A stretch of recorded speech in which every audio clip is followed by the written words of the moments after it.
members of the OG Army. Get those wallets unfolded. Coming up next on the OtherGround live stage, prepare for an eargasm by Passive J and Big Dalton. Good afternoon, and welcome to yet another edition of OtherGround Live. I'm Passive J. It's Big Dalton over there. Say hello, Ryan. Ladies and gentlemen, it is June the 18th. It is a Thursday, and bling bling, every time I come around your city, bling bling, pinky ring worth about 50, bling bling. Well, goddamn, that's an expensive pinky ring. Good to see the OG Army forming up in the chat box. Always good to see you guys. How did your day go, Ryan? Fucking long. At one point, I almost thought it was Friday, and it is not. So I'm a bit depressed. We'll try to work it out throughout the course of the show. Myself, it was a great day. I felt much better. No complaints, really. I thought I was going to have a bad day in the morning. My stomach felt a little crappy, but it improved dramatically over the course of the day. I think it helps that I'm busy as fuck and I don't have time to think about that kind of stuff. But all in all, really good day. You done leaking? You got anything you want to talk about?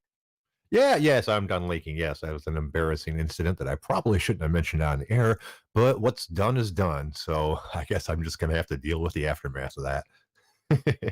Yeah, so unfortunately, I ain't got shit today. I took a look, and really, there's not much in the news other than politics. And I think we've gone there and done that and rewinded and did it again. And yeah, fuck that.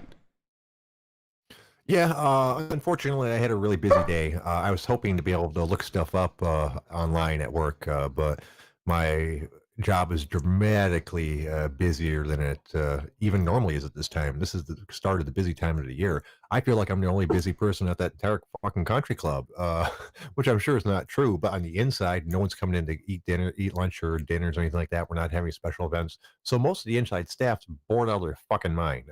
No matter how many carryouts we do, it's not going to match the type of business that we normally do. Sit down. And I'm sure the golf course is busy because the golf course, actually, I know it is. It's busy as fuck. Here's an interesting thing. Despite the fact that no guests are allowed on the golf course or anywhere in the on the country club right now, it is members only. Well, and they can normally have guests to most of these things. Our golf course is completely booked up every fucking day with just the members. Well, yeah, they got nothing else to do. Like, so my boss is taking the day off tomorrow just to go golf. Yeah, and that's exactly what it is. I think I have another theory that goes along with the fact that, yes, they don't have anything else to do. Suddenly, these rich people, and I love them to death, don't get me wrong, I'm not going to say bad things about most of them, but most of them don't take care of their kids. They have, like nannies. Didn't we have this conversation yesterday? Yeah, we had this exact same conversation yesterday. Pot's a wonderful thing.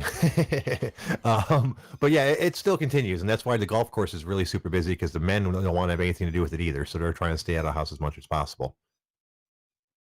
Yeah, I mean, it obviously does make sense. It's the same thing. Like, that's why my boss took a day off, because he's been stuck in the house every day, dealing with kids being there over the summer, having to put up with the wife all day. Like, I hate to say it, but sometimes going to the office or going to work actually is an escape for some people.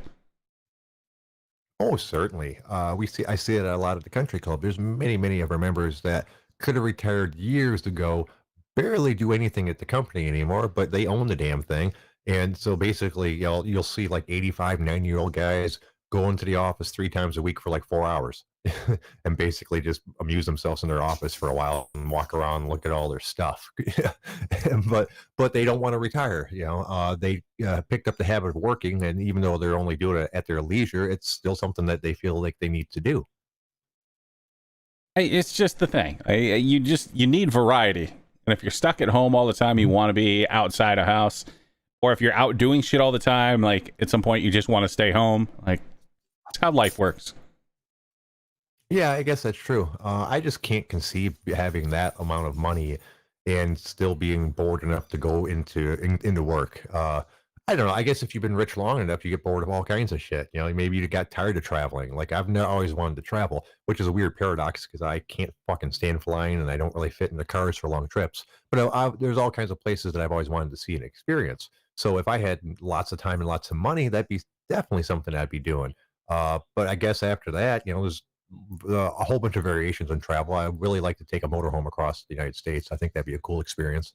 Uh, yeah, but once you run out of the travel stuff, I mean, and you've already bought all the stuff you want, I guess it's kind of hard to find shit to do. It's pretty much golf, apparently. Yeah, yeah. And if now your I can work is understand why at a a lot of golf these course, then then they just kind of run together. Yeah, and I now I understand why some of these rich people are really into wine. To the point where I thought it was ridiculous. I was like, man, they're not all alcoholics. They just actually like collecting the wines. And of course, they like drinking it and such. But for some of them, they spend exorbitant amounts of money on wine, to put them in cellars and stuff. We regularly sell hundreds of thousands of dollars worth of wine every year. Shit, we have a wine event where they can buy all of the wine for like 10% off of wholesale, and we regularly sell a couple $100,000 just that fucking night. There's people that will take the opportunity to spend $40,000 or $50,000 and fill up their cellar. Yeah, that's a nice problem to have, right? Yeah, yeah. I mean, and I've seen some expensive shit. Like I've seen $1,200 bottles of wine. I'm guessing you're not a wine drinker. Are you familiar with it at all, as far as like what stuff costs? No, not at all. Like the only time I drink wine is when I'm traveling for business and for like conferences and shit like that. And then vendors will just take you out to the nicest restaurants and they just keep bottles of wine coming. And I assume they're probably pretty expensive. Like one of the more expensive ones I've seen is a wine called from a winery called Screaming Eagle. Apparently, it's a California winery, and it's super duper hard to get. Like we got, I believe, like 3 bottles the last time we got it in of the 6 bottles that were shipped to Michigan. So it's the sort of stuff you really can't buy as just like a person. So the members really appreciate our manager's connections, because he was a wine guy. He got hired on as their food and beverage manager. Then because he knew a shitload about wine and had all kinds of contacts and stuff like that, and knew which of the vendors to deal with and which ones he didn't want to deal with. Then after that, he moved up to the clubhouse manager, and this year he's actually taken over as the general manager. So there you go. There's another success story. A guy came from France with nothing. And he used to talk about eating at Denny's, and saying Denny's is not that bad of a place to eat, which is really funny. Coming from someone who's really into high end restaurants and stuff, because he worked his way up through a whole bunch of restaurants before he got to the country club. Cool guy. Yeah, Denny's is garbage. Well, he used to say, well, I guess what he was trying to say is, when you don't have a lot of money, you can appreciate, like, sometimes you can appreciate finding a simple meal. Like he said, he used to go to Denny's or something like that. He goes, I just get a hamburger, and their hamburgers were perfectly fine, and and talked about shit like that. Obviously, he doesn't go to fucking Denny's anymore, but I guess when he first moved here, he didn't have any money. He had just finished like a whole bunch of different fairly high end uh, culinary schools in France. But that doesn't translate to getting a high paying job as soon as you move over here. He still have to work his way up through the ranks. Well, speaking of getting your shit together, did you see that Illinois is getting their shit together? In what way, sir? So they have signed into law that Election Day will now be a state holiday. The only bad thing there is there's still going to be all the businesses that don't observe it. So that's still kind of fucked. But at least they're taking the step in the right direction of making it a state holiday. And they are also mailing ballots to everyone that is registered. That has... So there's a slight thing. It's everyone that's registered that has participated in one of the last 3 elections, I think. Oh, that's interesting. A lot of people said that should be like that nationwide. Of course, that's a hard thing to do, considering all the stuff that you'd have to go through. And really, I don't think there is a holiday anywhere that the businesses are required to honor, I believe. So that'd be a whole different kind of law. Well, there would have to still be some exceptions, right? Like there'd still have to be like the essential worker type rule that you would need. Like some like grocery places would still have to be open. Obviously your emergency services, shit like that. But like you could at least take the step of being like anything non-essential should be closed this day. Or Right, Open right. voting up to be like a full weekend or something. The fact it's on a goddamn Tuesday is stupid. Yeah, yeah. There's another good point. Why put it on like one of the worst days to possibly put it on? I mean, you could at least throw it on a Friday where some people will be able to get a 3-day weekend out of it. Putting it on a Tuesday breaks up the work week. It makes it really hard for people to do that kind of shit. Then you're in a place where there's any kind of voter turnout. You have the polling places get slammed early in the morning and after work. Yeah, we need to completely overhaul the entire voting thing. But I'm all for states doing things like what Illinois is doing, like make a run for making it a holiday so people can actually get out there and vote. Mail ballots to everyone. Like people will say, oh no, election security, there's going to be giant fraud. We already have like 5 states do it and there's no fraud. Yeah, well, I believe we're one of those states. I didn't register for it, but I believe my wife got her shit in the mail the other day. Well, there's different things. There are states that actually proactively mail ballots to everyone that is registered. And that's like, I think 4 or 5 states. Then there's a handful of like another like 10 or 14 states that you can ask for an absentee ballot for any reason. And there's a few other states that you can only ask for like certain documented reasons. Then I think there's a few like super hardcore states that like it's only for like things like military and shit like that. Hey, can you do me a favor and like talk amongst yourself for 30 seconds? My dog's toy fell down the stairs and she's giving me the most pitiful stare and little whine that you can't hear because of the noise gate, and it's fucking killing me. Just get the dog to get the goddamn toy. How do you have a She dog? won't go down the stairs. How do you have a dog that can't go downstairs?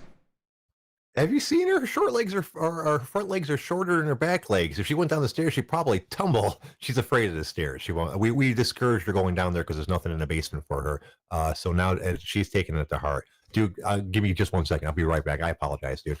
Jesus Christ.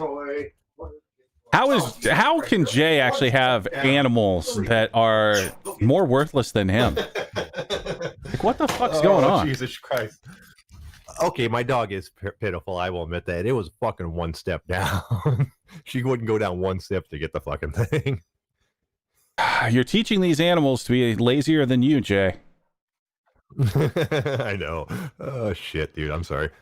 She's a good little dog though, but she's obedient. We taught her not to go down those stairs, so she won't go down for fucking nothing, even if her toy is only 1 step down. So you're looking at it the wrong way, sir. No, I'm looking at it in the reality way. You're just trying to make excuses. Shit. Yeah, but we could talk about the entire voting thing all the goddamn day long, despite the fact that I'm not really educated enough to be talking about it. But we got all kinds of other things to talk about that's not political for once. I actually like 3 different things to talk about that's not political, but I do got 3.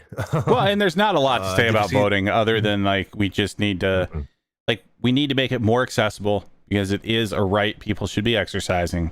That's just about it. Mm-hmm. Right, exactly. There's not much more needs to be said about it, I suppose. Speaking of things that probably nothing needs to be said of, did you see that to the surprise of no one, Corey Feldman's being accused of being a sexual predator? Who? Corey Feldman? Yeah, it is correct, sir. He's still alive? Unfortunately, no, that's me. Although possibly, unfortunately, if what these allegations are true. So you don't know anything about Corey Feldman in the last 10 years or so, huh? Oh. Well, no, wasn't he the one that like apparently got molested and shit? Him and the other one, and the other one's dead? Oh no, he claimed up and down he was never molested. He says all of his mental scarring is from seeing his friends get molested.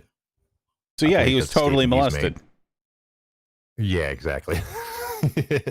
Well, but apparently, okay. Well, he's wanted to have a music career and all this shit for quite a while now. So what he does is makes music and music videos that are basically bad parodies of Michael Jackson videos, because that's who he truly wants to be. I believe he does the entire dance and all that good shit, and dresses like Michael Jackson would for the most part. But he always hires all these hot chicks to do the videos, and it turns out he also hires them for all kinds of other things, like he'll host parties and hire these. He calls them his angels or something like that to show up, and he makes them dress a certain way and this, that, and the other. Well, apparently he also tries to give them drugs and have sex with them.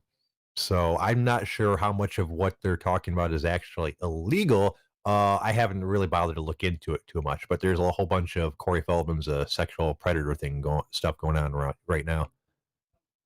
Yeah, I don't know. It just sounds like that lifestyle. Like, it doesn't sound like he's raping people or anything. Not like Danny Masterson. Right. Who's actually raping people. And I didn't look into the charges. I'm not sure if he's accused of raping 3 different people or 3 different rape charges against the same person. I think it was 3 different people, but it was like 20 years ago. Oh, Jesus. Oh, yeah, that's right. What, like 2003 or something like that? Yeah. God, that's a long time ago all of a sudden. Damn, 2003 doesn't feel like it's almost 20 years ago, but I guess it is. I'm fucking old. That one bums me out. At least his character on that 70s show was always amusing. I know you're not the actor. The actor is not the characters that they portray, but sometimes you hope they're at least similar, and apparently not. Unless you're Samuel L. Jackson. Who is the same goddamn character in every motherfucking movie. Goddamn right. Although I do love him to death for insisting that he had a purple lightsaber. That's the funniest story ever. Yeah, I'll do it, but I want a purple lightsaber. Why do you want a purple? Well, there's never been a purple lightsaber. That's not a color. Well, why? Well, there will be now, motherfucker. And that's what happened, basically.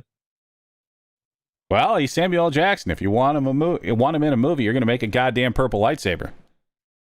Goddamn right. He was always fun. He's always been a fun actor. I don't know what his politics are, and I don't give a shit, but he seems like he'd be a cool dude. Like you said, he plays the same character in every movie. That's pretty much who he's got to be, I assume. Either that or he's just the most typecast motherfucker in the entire world. That'd be like finding like Arnold's a complete pansy and coward. Yeah. That's the type of typecasting. Well, because Arnold always played the same fucking role in most of his movies too. Acting was not his greatest asset. He was a good enough actor to get the shit done, but with a couple really large exceptions, most of his characters were pretty similar. Yeah, I mean, I would think it would almost be like finding out that Morgan Freeman in real life speaks as poorly as you do. Yes, exactly. I was talking to Morgan the other day. He's been really busy, but he does intend on calling the show when he gets a chance. So that's good to know. He's out, banging whores and slamming rocks, doing Morgan Freeman things. Damn right. God. Did you ever see that? That reminds me of that Dave Chappelle episode. Did you ever see the one with Wayne Brady? Oh yeah, everybody's seen every episode of Chappelle, and if they haven't, I would assume so. You're a piece of shit human. Well, my wife's apparently a piece of shit human. I was so amazed that she had not seen the Chappelle show and once I found out I couldn't find them on Hulu or Netflix or anything like that, I ordered like a fucking all the seasons for like $30 on DVD or some shit like that. Basically, just to show her 1 or 2 clips I insisted that she'd seen, and she didn't even really think it was that funny. And I watched back, and some of the skits don't have not aged as well as others, but there's still so much funny shit on that. I couldn't believe that she wasn't really into it. I'm like, man, who did I marry? That is more than likely the greatest sketch comedy show ever. Yeah, it's certainly, God, it's hard to find a good competition with it. I never watched much Key and Peele. I heard that was really good, but it was basically kind of a ripoff of the Chappelle Show. Well, yeah, it was just the Chappelle Show with 2 people, and neither one of them are funny as Chappelle. Right. Homelander saying Charlie Murphy, True Hollywood Stories are timeless, and those were the exact ones that I wanted to show her. I really wanted to show her the Prince story one. That was so fucking funny. And she was like, "Yeah, that's okay." I'm like, "Oh, we are so different as people."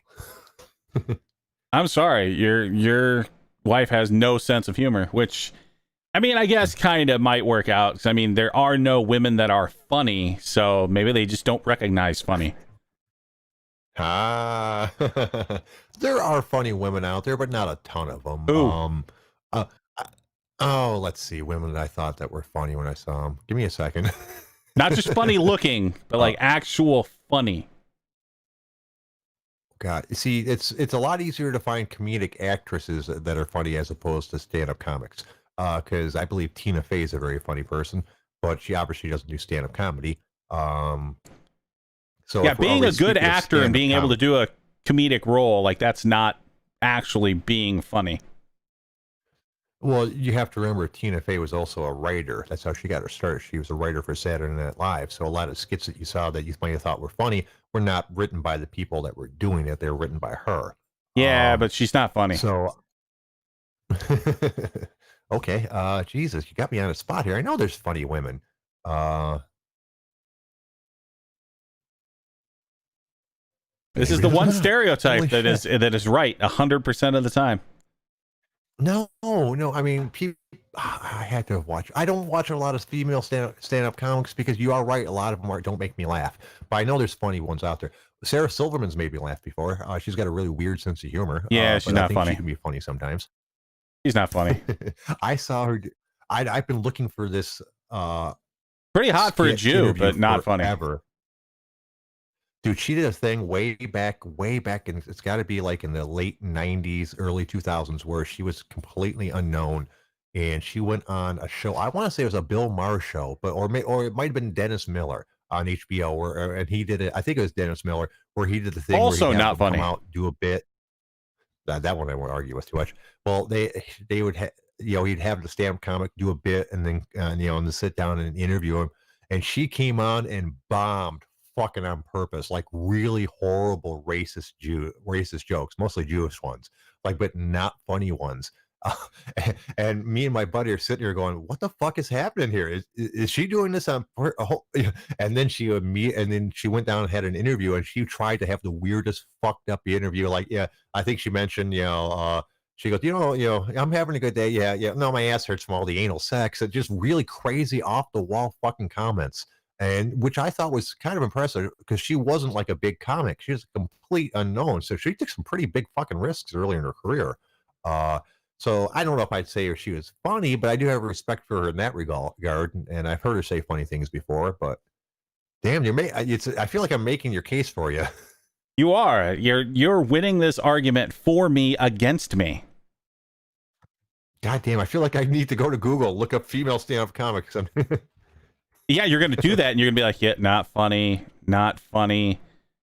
Oh, she steals jokes and is not funny. Oh, let's see. Oh, Jesus. Speaking of Amy See, Schumer, there are a couple. That was the very fucking first one that popped up. Ali Wong was second. I heard she was funny. I haven't seen any of her stuff. Then like can't be that funny Liza then, huh? Scherzinger. Yeah, yeah. Oh, Eliza no, also not Margaret, like funny. Mark. She just tries to be No, funny by saying, oh, I'm hot and it's a problem because of stuff. right, right. Let's see. Margaret Cho, mostly not funny, although she did have a really funny joke about not getting sex. She goes, "Man, I can't get sex. I'm had sex so long. I swear to God, I'm just gonna like lay on the forest, cover myself in leaves, and hope someone falls in," which was fucking funny with her delivery. Uh, but I But like, overall, not I think I funny. remember like no, no. I liked Ellen. I always thought she was funny way back in the day when she did stand up. It's harder to find ones now, but back in the day, there were some funny ones in the '90s, I believe. Like Paula Poundstone was pretty good back in the day. Yeah, she's just But yeah, super vulgar and not funny. not Paula Poundstone. You're thinking of somebody completely different. No, Paula Yeah, I think I am Poundstone's thinking never. of I've somebody never heard else. a swear out there. Yeah, yeah, yeah. Regardless, Janine still not fun. Yeah, Definitely not it is funny. hard. Whitney Cummings. Uh, Maria Bamford can be funny once she stopped doing that ridiculously high pitched voice that she did for the beginning of her career. God, I hated that shit. uh, but okay, I'm not making a lot of progress here, am I? It's funny. I saw when I was looking through the stand-up comedy comedians list, Roseanne Barr was on there for stand-up comics, even though it's been decades and decades and decades since she actually did stand-up comedy. her first stand-up comedy bit special was funny. Um, and I always okay, this is a funny thing. Back in the day, I told you guys all know I had a shitty childhood. Um, I looked up to like Roseanne Barr. I considered her like my TV mom. You know, she had to be the mom that I wanted. Uh, Ironically enough, Bill Cosby was my TV dad. That he always represented to me what a dad should be. Uh, so imagine, my horror and psychic damage in the last couple of years, where where Roseanne became part of the cancel culture, and fucking Bill Cosby turned into a fucking rapist. I'm like, holy shit, dude. Yeah, you look up to some real winners. Fuck, I bothered me quite a bit too, especially the Bill Cosby thing, because I think Roseanne said some stupid shit, but she didn't deserve to have her show taken away from her. But she doesn't seem to care that much, to be honest with you. But Cosby hurt quite a bit. I grew up loving Bill Cosby. Before he even had a TV show, I had his records. Well, my parents had his records. I listened to his old records from the 60s and the 70s. He was a great stand-up comedian. And then I remember, like, in early 80s, he had Bill Cosby himself, which was his big stand-up special that I think everyone on the planet saw at the time. And just think, when you were watching that, like after he recorded that, like he drugged and raped someone that night. Yeah. And then after that, he became Dr. Huxtable, like the very image of what the best of a dad could be in every regard, And fucking, I worshiped that man. I really did, as far as like the image of who he was, and it bothered me a whole bunch. Yeah, I could see that if you actually thought he was a good person just because of a character you played on TV. Well, you're exposed to such a body of a person's work. You assume that you know what kind of person they are. We've had that conversation before. I know it's not true, but it's hard not to associate that person with his work. You got to remember, I was a fucking kid. It wasn't like I'm an adult going, "Wow, he's such a good dad figure." I was fucking 8, 9, 10 years old. My parents fucking sucked. I saw him on TV being a good dad. So it was hard not to associate the role of the person. Excuse me, I need a water. I would absolutely have a beer with Jason Voorhees. Like, he can't be that bad of a guy. Those movies gave him a bad rap. Oh, Jesus Christ, dude. But yeah, so it was very surprising to me. And that was the very start of of basically people not celebrities not getting away with shit anymore. He opened the floodgate to a whole bunch of people getting in shit that they thought like I think he was a big part of the reason why people started accusing like Weinstein and all these other people stuff, because they saw that you can accuse a celebrity of doing shit that was bad and he won't get away with it, because that's all through time, through the 50s, 60s, 70s, 80s, 90s. All these celebrities did this shit because they thought they could get away with it, and the reason they got away with it is because the victims thought they could get away with it too. So once Cosby happened, it changed the entire perspective on that. And unfortunately, I do think there are people that take advantage of the situation, make shit up or exaggerate shit that was not, that was not as they said it, to for various reasons, either financial or for fame, because a lot of them are actresses and such like that. But unfortunately, that's just going to happen when you start opening up these issues. What you're really saying is, the moral to the story here is that Bill Cosby gave one last lesson for people to learn after the Cosbys. That is very true. He taught us one more thing. He taught us it's okay to accuse somebody even if they're rich and famous, and people took that to heart. Speaking of TV shows, do you think talent shows like The Voice and America's Got Talent should be considered in the same kind of reality show role that other things are? Yeah, because they still take, like, for the most part, yes, there are some pretty talented people, but they always cast story over talent. Like, it's the same thing you see with, like, The Ultimate Fighter, right? Like, a good portion of each cast, I won't say most of each cast, but, like, there are definitely guys on that show every season that have no right to be there. They're just there for the story or what type of person they are. They do the same thing with every other one of these shows. They'll take people that aren't technically as talented, but they have some sob story or they're going to be an interesting character and shit like that. Right. And it's a problem even, well, here's the thing. And for, talent shows and especially those singing shows, unfortunately, talent's fucking dime a dozen. Having a great voice is a dime a dozen. There's just musicians in general. Unfortunately, they're a dime a fucking dozen. So you can be the most amazing singer in the entire world, and you might spend your entire fucking career going through backwoods bars, singing cover songs because a lot of it's luck and opportunity. And so that show can get away with doing that because they know they have an infinite well of talent, and they probably rather, throw the 5 or 6 people in there that they think are going to be good, and then like another 5 or 6 people to stretch out the show for a couple weeks because they need to have stories to talk about. Jay, In the Ultimate Fighter, it's a lot more eager, a lot more. Uh-huh. Jay, you sound bitter. Yes, sir. Did you try out to be on like America's Got Talent with your wicked awesome bass and they didn't pass you? No. Were you in line with Kevin Barber's? No, not even a little. Dude, that dude, man. Goddamn, is it not an act? I mean, that's really that dude, huh? I think he might be. Like, I'm surprised you haven't gotten him on the show. Yeah. I've told him, people have told him he should be on the show. And the one time I said, yeah, dude, feel free to call in, man. But he's never followed up or anything like that. So, and I haven't tried to actively pursue him. For those that are not in the know, there's a guy in our internet forum that we hang out on that tried to get on America's Got Talent. He basically joined I have no clue how he found our forum. He basically joined our forum to tell us that he's going to try to get on America's Got Talent. That's how it seems to have occurred. That's why I thought he was such a total troll. I was like, dude, what dude joins a random forum and says, hey guys, I just want to let you know I'm going to get on America's Got Talent. And I haven't watched much of his shit, but apparently his entire gimmick is motivational speaking. He wants to be a motivational speaker and motivate people. So he, and that's what he does. So he, like, I guess I didn't watch the shit. Did you watch any of the videos actually? God, no. Like, I'm sorry. Just I'm him. Sorry, go ahead, sir. I'm sorry.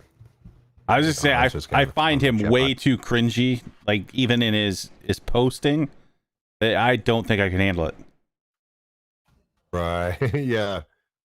That's what my thing is too. I didn't really want to get myself into it. I'm typing while I'm trying to speak, and you guys all know I can't do that. You are the loudest goddamn typer. I attack the keys, sir. Well, I mean, yes, you fuck up words all the time. It doesn't mean you also need to attack the letters. At one point, I bought one of those mechanical keyboards because I always, the clicky ones, the ones that sound like old style typewriters. That lasts about 3 days. My wife said, dude, either you're getting rid of that keyboard or I'm fucking leaving. So, because it was loud anyways. And as I mentioned, I beat on the keyboard like it owes me money. So that's the crazy thing. I have an actual mechanical keyboard, and like you rarely hear me typing. Aren't they nice though? I really liked the feel of it, but it was too loud apparently. Well, yeah, like, so in my office for actually doing real work, I definitely don't have one. But just for fucking around, yeah, like, they're better. Yeah. So, but back in the thing, I don't think of shows like The Voice or America's Got Talent the same way I do with shows like Keeping Up with the Kardashians or all that reality bullshit. I don't watch a lot of them, but at least those shows have like entertainment on them. I never understood watching like the reality shows of the type where they follow around basically a normal group of people that they want to follow around for a reason. I don't consider the Kardashians normal. But other than being real rich, they're not really. There's no reason to follow those fuckers around. So, and I never understood those type of shows. I'm assuming you're not a fan either. God, no. Like, I think of reality TV in two separate sections. Like, you have your just drama reality TV, and then you have competition-based reality TV. Competition based, I'll catch Yeah. some of that stuff. Like that's like your Ink Master and your Ultimate Fighter and like stuff like that. And then you have just the pure drama reality shows like Kardashians and the Real Housewives of Paducah, Kentucky, all of that weird shit. Right. And that's a good way to put it. I hadn't really thought of classifying it that way before, but it's very appropriate. And I'm the same way. I like quite a few of the competition style reality shows, like you mentioned, Ultimate Fighter and Ink Master. I'm a big fan of Forged in Fire. I believe you've probably seen that one as well. The one where they make knives and swords and shit like that. They'll have for those unfamiliar, they'll have 4 people that know how to make knives come in, and they'll throw like challenge at them. Like, okay, you 4 people are going to have to make this kind of knife out of these kind of materials, and they'll try to throw things at them that they don't normally work with. It's like, here, make a knife out of this wheel, or here, make a knife out of this rake, these ball bearings, and this metal powder. And then they'll judge them on how good the knife is, and 3 of them will move on to put a handle on it. And then those 3 will actually go on to a competition thing where they test the knives, with a sharpness test or a toughness test. Basically, they'll hit different things with the knife. Excuse me, and then they'll pick 2 of those guys, and they'll go home and build something crazy. Like normally it's knives and shit that they're making at the beginning of the show. At the end of the show, they'll take the 2 people and say, here, you 2 make this big ass fucking sword or this axe or all kinds of crazy cool shit. That's where it's fun, and it's shit that none of them have ever really made before. So they'll go home. They'll have 5 days at their home forge to make this item, and they'll come back and they'll hit more shit with it. For something that sounds not that entertaining, it really is. Yeah, it doesn't sound all that entertaining, Jay. Really? You've never watched it? It's fun, it's cool to watch the knife process getting made, and the real fun part is some of these guys are pretentious douchebags, and mostly they lose. Oh, I've been, it's like I saw one guy come in, he said, I don't use any, mechanical stuff at all. I do it all by hand. I don't have a power hammer at home. I do all my forging over an open fire, and the guy didn't know what the fuck he was doing. And it's just like on any reality show. Oh, dude, you know what? The one you really ought to watch? Now, this is fucking comedy at its fucking best. It's a spin-off of Forged in Fire, and it's called Knife or Death, I think it is.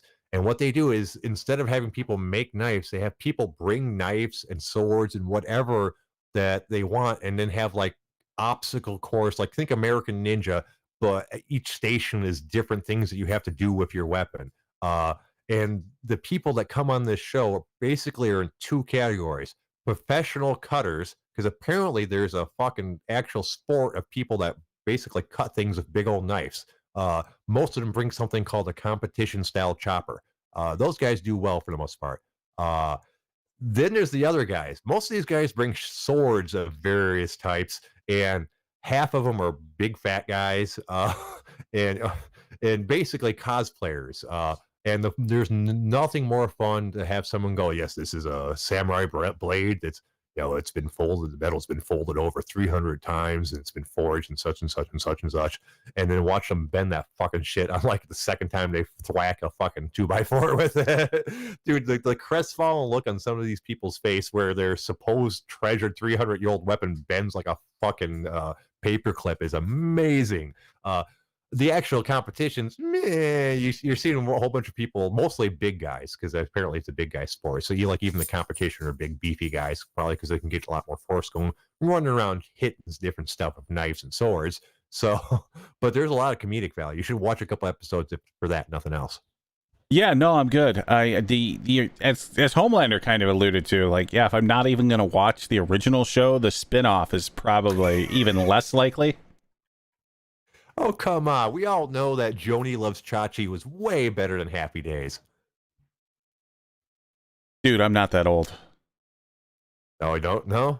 Okay, you know what? Nah, I'm not even gonna try to explain it. You never wondered why Ben Stiller is yelling Joni Loves Chachi? Chachi in that movie? Nope, don't care either. Oh, okay.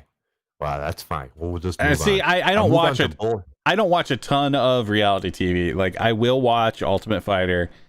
I don't even watch Ink Master anymore. After the season I was on, like, it just kind of lost the luster. Other than that, Like Survivor Man was always interesting back in the day. Beyond that, for like competition, there is one on Discovery Channel, or is it History Channel? It's one of the, not completely stupid channels, but there is like a elite warfighter competition thing, basically where they'll do shows like Navy SEALs versus Russian Spetsnaz versus military contractors. There'll be like marksmanship and like other competitions and stuff like that, basically to see who has the best special forces. That would be a really interesting show. I haven't caught that one. Speaking of which, another reality competition that I've only caught a couple episodes of, but seemed pretty interesting, was called Top Shot. Have you ever seen that one? I saw like the original season. I think there's probably only 2 or 3 seasons. Yeah, it was kind of interesting. It's basically just taking people, and obviously they were shooting. Basically a marksmanship competition. Yeah, definitely. And the concept of it was really interesting, but it turns out the actual watching of the show was kind of boring. Like, yep, he hit it. Oh, he hit it. Oh, that guy didn't hit it. Okay, he's out. And I realized it took tons and tons of skill to take the shots that they were making, but it didn't really translate to good TV. Oh, and LA Lakers is asking, you're talking about Deadliest Warrior. I don't think it's Deadliest Warrior. Isn't Deadliest Warrior wasn't that the one where the 2 guys went around the world and tried to train different martial arts from the different cultures and stuff? No, that was the show with Jimmy Smith. Yeah. I can't remember the name of it. That was a good show. That was. So I went back and watched those too after like seeing Jimmy Smith become like a commentator and stuff like that. To give you kind of a different lens going back to it. Right. Yeah. He's one of the more what's the word I'm looking for? Credentialed commentators for mixed martial arts when it comes right down to it. I didn't hear much of his commentating since he wasn't with the UFC, but from what I understand, he was always pretty good at it. Yeah, he's great. The problem he had when they signed him to the UFC for that short while is like he was basically Joe Rogan. Like they looked halfway similar, like they both had the same background. Like that's just kind of what it was. Right. They don't need another Joe Rogan. Oh, and I found it. It's called Ultimate Soldier Challenge. Oh, it does sound really cool. Yeah, like the initial one when I Google it takes to YouTube. It was Navy SEALs versus Russian. Yeah, it was the one I was just talking about. It's always like 2 units, and then they always bring in a third team of just military contractors. It's pretty funny with the military contractors because they're always like these big roided up looking douchebag dudes. And they generally lose, which is great. So I wonder, a military contractor doesn't even have to be in the military. Obviously, they're not, right? Well, most of them are like former people. Or? Yeah, most of them are former military. Right. You'll get some that go straight into contracting, but you're still going to end up basically training like a military group would have. But they have different ones like Marines versus Canadian Infantry. I sure hope the Marines won that one. Army versus Navy. Navy SEALs versus Russian Spetsnaz. There's another one that was like, I think, whatever the Israeli Special Forces is versus like Green Berets. It's interesting. Now since you're bringing up the military, obviously you guys know about my extensive military background. But I was thinking about something that happened in basic training years and years and years ago. I thought it might make for a fun story. This is probably week 3 or week 4 or something like that. So we were, all the recruits were past the, oh my God, I'm in the military thing. So, and they were starting to get comfortable. And that's where the mistake came. You have an hour before, from the time that they stop fucking with you till the time you go to bed. That's where you're supposed to take showers, take care of any personal business, write letters to your mom, saying what a mistake all this was. All that good stuff. Unfortunately, 2 of the recruits decided it would be a good time to like take a balled up sock, or 2 of them rolled up together and pass it back and forth like a football. Unfortunately, Drill Sergeant Santos happened to walk in right around then. Drill Sergeant Santos, he was the senior drill sergeant. We had two other ones, Drill Sergeant Daniels and Drill Sergeant Merrill. I think I might not be sure. The last one was a long time ago.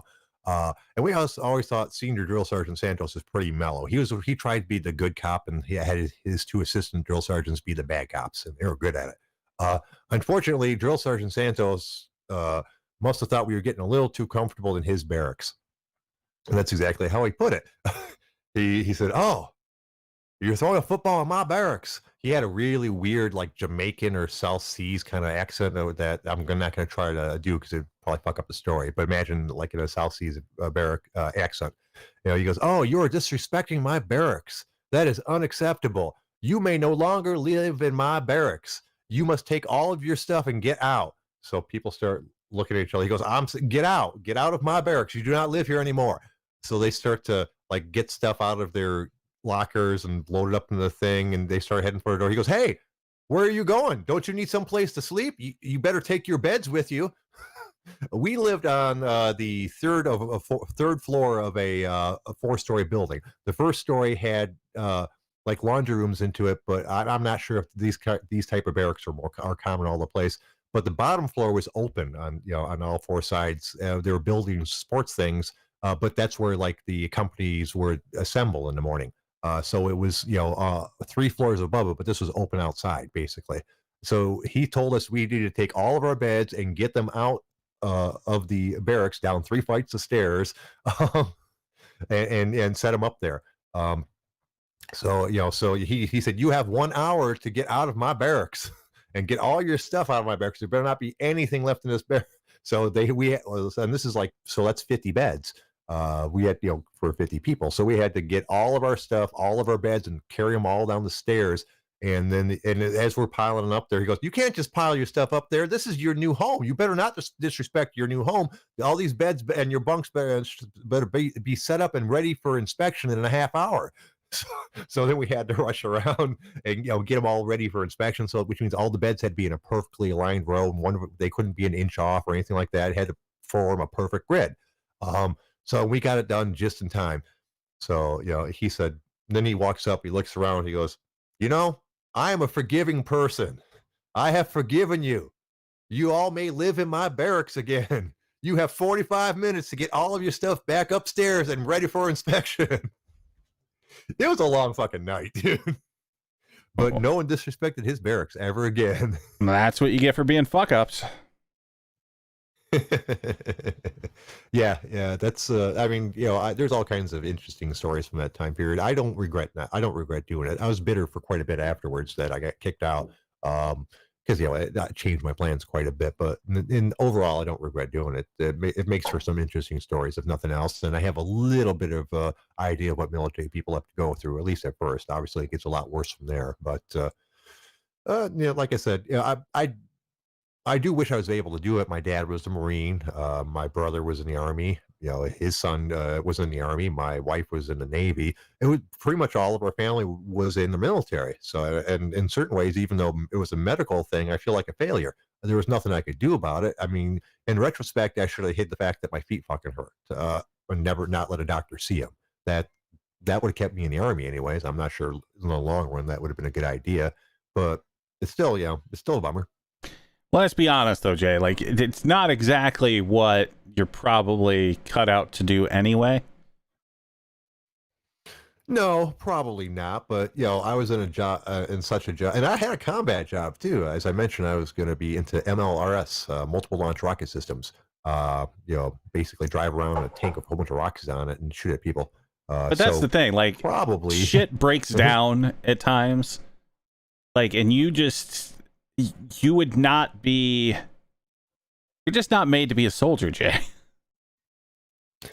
Like, say you had to get out of that tank and you had to fight your way out of a city. Like, you with your no depth perception and a missing pec and being a 6'14" target. Like, I don't know. Yep. Yeah, there's. But ironically, they were cool with all of that. The problem they had with is that if my tank had broke down, I wouldn't be able to walk long distances. So, and that's all that is. That's the entire reason flat feet is not allowed in the army, is because you can't walk long distances. Your feet are too fucked up. And as I mentioned, I was told I had the flattest feet he'd ever seen. So, um, I know just from like when I was in Vegas a couple years ago. I was there for 3 days, and I love walking around and look at things. And so I walked around all one day, and the next day I couldn't fucking walk. At one point, I still tried. I'm hobbling around in pain. I remember at one point I was walking back into my hotel, and I got stopped by a security guard because I probably looked like a fucking homeless person, hobbling around and shit, dude. It's horrible. I love to walk, and I can't do it. I can't put more than 2 or 3 miles in without fucking myself up the next day. You know, I fucking hate cardio. You know what pisses me off? I got roped into a stupid fucking thing at work. Like, they do these, like, fitness challenge things. And, of course, my boss, you know, basically voluntold me into it, knowing that I'm a fucking crazy person. So this morning, I did 3.5 hours of cardio to max the output that you can put in per day. So, yeah, for the next, I think it runs a full week. So for the next 6 days, I'll be getting up at about 3:45 in the morning, doing 3 to 3.5 hours of cardio, just so at the end of it, I can go like, you guys fucking forced this on me, so fuck you. I win, motherfuckers. Pretty much, they like cap it, so it's one of those stupid like step challenge things, and the most you can log is 30,000 steps a day. Oh, yeah. So I just get up, knock it out. So I've already logged my 30,000 before any of those fuckers even have gotten out of bed.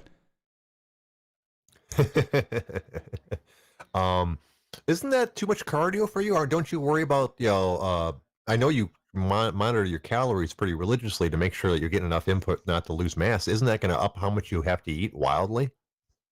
Probably, but I'm fat right now, so like I can lose some weight. Like in that 3.5 hours, I lost 7 pounds. Most of it, obviously, I gained right back in water weight. But yeah, so I weighed in right before it and right after it. Yep, 7 pounds. It was basically a long wrestling practice. Now, are you just when you say getting steps in, are you just jogging or walking fucking for 3.5 hours, or what are you actually doing? Just combination of like a brisk walk to at least starting out like on a fasted cardio state. Like the first good hour is just fast enough that I would be able to like maintain a conversation. That's when you know your heart rate isn't dipping too high. And I would just mix in some like jogging and walking and jogging and walking. Just whatever I had to do to get this shit out of the way.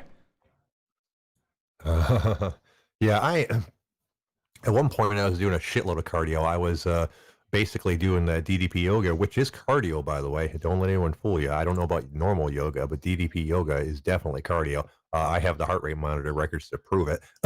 At one point, I was doing like a little over an hour a day, about an hour and 10 minutes, 6 and 7 days a week, which was great for me health-wise, but goddamn, I got so fucking skinny. Uh, you know, in shape skinny, but that's why I started doing weightlifting, because it looks scary fucking looking. I mean, I don't care how good a shape you are. When you're that skinny, it doesn't look healthy. Yeah, luckily it's not possible for me to ever get ridiculously skinny just the way I'm built. So I figure a week of just doing stupid cardio for multiple hours will be just fine. I just get down there, go into my fucking dark place, and just be angry for 3 hours. Yeah, dude. I mean, and of course, I was using the chest heart rate monitor, so supposedly it will give you a fairly accurate calorie count. I was burning 1,000 calories an hour, dude. That's not what Jay should be doing, obviously. And so I asked what happened with the DDP. I don't do it much anymore. Yes and no. I do some of the stretches from DDP every fucking day when I get up and when I go to bed. I firmly believe it's what keeps my back healthy and me limber. I don't do a lot of the long sessions anymore just because I like lifting weights better. And I'm already doing that like 5 days a week. I can't really, on my day off, I try to motivate myself to do a session, but it's hard to do that. And really, when you're only doing it once a week, other than the flexibility stuff, it's not really going to help your cardio any. Well, no, but I mean, the main reason to do it is to stay flexible. Yeah, yeah, and the stretches I do every morning and every night, they do a good part of that. I'm not trying to stretch out stuff like my hip flexors and things like that. Well, I don't know that I should be like I do some of the standing stretches. I really should be getting down on the ground and doing some of the other ones as well. Uh, but as it is, I'm still pretty flexible. My wife's pretty impressed by how far I can lean back and shit like that when I'm doing my stretches. She goes, "Holy shit!" I'm like, "Yeah, yeah, I know. I've been doing this for a while. I'm pretty flexible in certain spots. You do a couple of years of yoga, and as long as you maintain it, it's you're pretty much all good." Yeah, I just pretty much do a little bit of like decompression for the spine every night. Usually Nice, do nice. usually also do a good like 10-15 minutes with the neck hammock to decompress the neck Mm, and just kind of go from right. there. Especially knowing how Yeah, badly fucked up my spine is. right. And in a related note, my wife bought me a back supports type posture thing because I have horrible fucking posture. I know you guys will be really surprised. Um, but I tried it out, but it didn't seem to fucking do anything. I was like, I could still sit down and slump over. This isn't stopping me, and I had it as tight as it could go. I'm concerned because it's a horrible look, and it only gets worse as you get older. But I have a really hard time, when I'm standing, I can remind myself to stand up straight. But if I'm sitting in a chair, unless I'm consciously thinking about it every second, I end up slumped over and it looks fucking horrible. Your stomach pops up and shit. It's not a good look. My wife took a picture of it to me without realizing it the other and sent it to me. I'm like, oh fuck, burn that! Holy crap, that looks horrible. I had my shirt off and it made my look like I had a little pot belly and shit. Uh, but but it concerns me because I tried the support thing, and unless I need to give it another chance, it didn't seem like it did shit. Yeah, a lot of that is bullshit. As long as you're keeping your back strong, like you're making sure that your lats are strong, you're making sure that, all of your stabilizers are good. So you're doing a lot of, doing a lot of deadlifting and, rows and stuff like that. You're going to be just fine. Because all of that's going to stay strong enough and tight enough that it's not going to let you end up with a fucking humpback. Right, because I've seen members like that. There's one lady who's got cerebral palsy or I can't know what it is, but it's fucking horrible. You can see one of her neck bones sticking out of the back of her neck because her neck's so far forward. It's fucking gross as fuck. But we have a lot of older members that are old and slumped over and shit, and I don't want to live like that. It's funny. The ridiculous thing is like those people should be deadlifting. Obviously not the one with like cerebral palsy. That's a different thing. But people that are just slumped over, like you need to start building those muscles again, and like your quality of life would increase tenfold. Shit, there's so many different reasons to lift weights and just work out in general. It's ironically enough, it's reached a point where I don't really like my days off. I like sleeping in that extra hour. Don't get me wrong, but I miss the release of endorphins and shit. And I'm once I get through the misery is that as a workout, I feel great throughout the rest of the day. And my days off, I don't get that. So are you doing the active recovery like I told you to?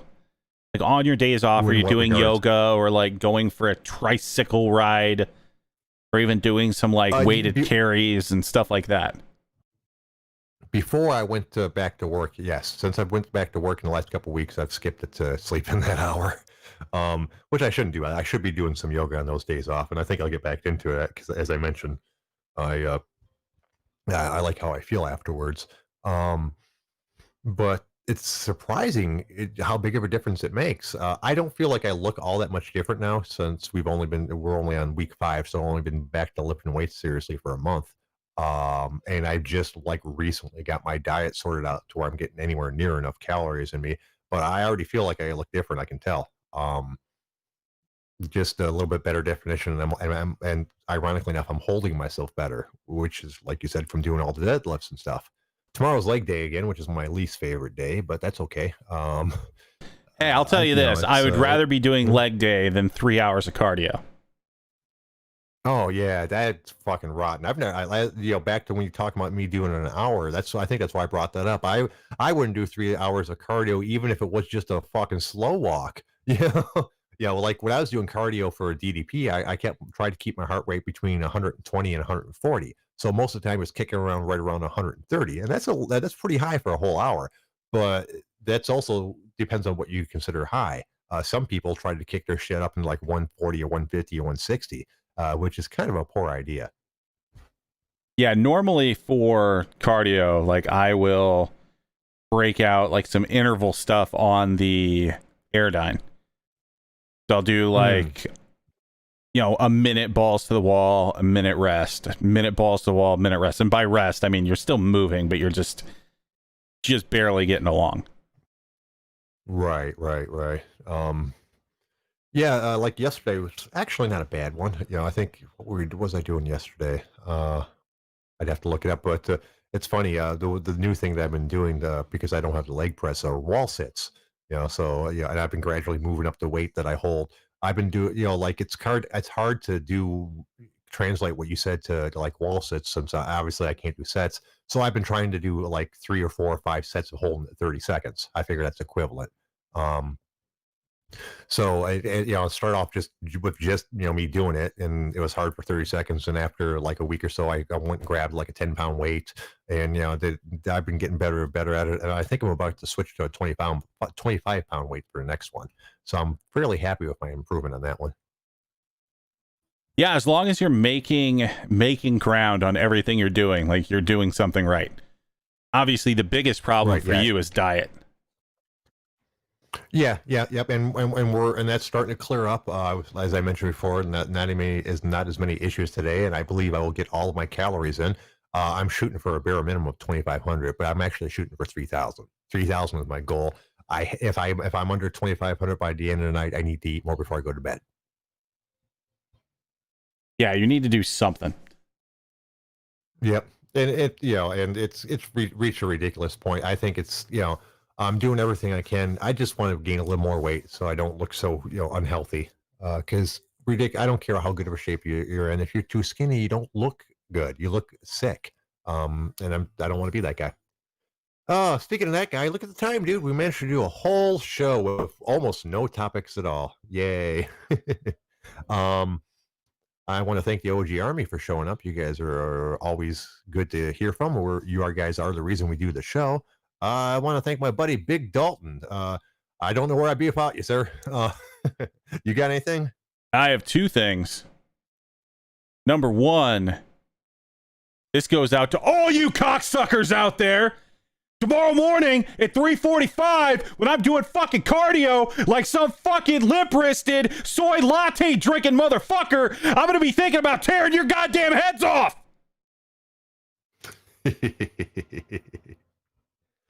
And number 2, once this head rush goes away, fuck all y'all.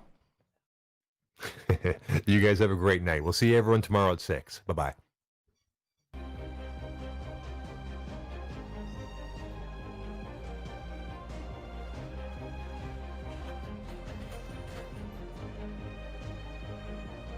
Screw you, hippie!